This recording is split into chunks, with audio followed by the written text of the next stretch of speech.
Hi everyone. Recent టైమ్‌లో అమ్మ ఎంత ఫేమస్ అవుతుందనేది చెప్పాల్సిన అవసరం లేదు. ఎందుకంటే కొత్త కొత్త వంటలన్నీ ట్రై చేస్తుంది. అవన్నీ మంచిగా సక్సెస్ అవుతున్నాయి. తినిపెట్టడానికి నేనున్నాను కాబట్టి.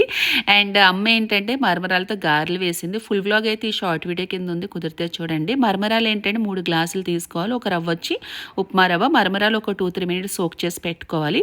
ఉప్మా రవ్వ ఏంటంటే పొడిగా మనం పౌడర్ చేసి పక్కన పెట్టుకోవాలి. ఈ మరమరాలు కూడా మిక్సీ పట్టేసుకోవాలి. అందులో ఏంటంటే ఉప్మా రవ్వ వేసుకొని తర్వాత ఉల్లిపాయ ముక్కలు, అల్లం ముక్కలు, పచ్చిమిర్చి ముక్కలు వేసుకొని మెయిన్ కర్డ్ కూడా వేసేసి సరిపడా సాల్ట్ వేసి గారెకి ఎలా కలుపుకుంటాం గారె పిండికి అలా కలిపేసుకోవాలి. కర్డ్ వేయడం వల్ల ఏంటంటే మంచి పుల్ల పుల్లగా క్రిస్పీగా బాగా వచ్చినాయి. వస్తాయి లేదా అనుకున్నాను కానీ ఫస్ట్ టైం చేసినా కూడా బాగా సెట్ అయినాయి. ఈ మధ్య అమ్మ వంటల విషయంలో చాలా ఎక్స్పర్ట్ అయిపోతుంది. గారెలు కూడా చాలా బాగా వచ్చినాయి. ఎవరైనా ప్రెగ్నెంట్ ఉమెన్స్ ఉంటే కనుక పుల్ల పుల్లగా కారం కారంగా తినాలనిపిస్తే ఒకసారి ట్రై చేయండి. ఎందుకంటే టైం కూడా ఎక్కువ పట్టదు, చాలా ఈజీగా అయిపోతుంది. కొత్తిమీర కూడా యాడ్ చేయాలి, చెప్పడం మర్చిపోయాను. కుదిరితే ఒకసారి ట్రై చేసిన తర్వాత కామెంట్లో మెన్షన్ చేయండి ఎలా ఉంది ఏంటి అనేది. That's for mini vlog.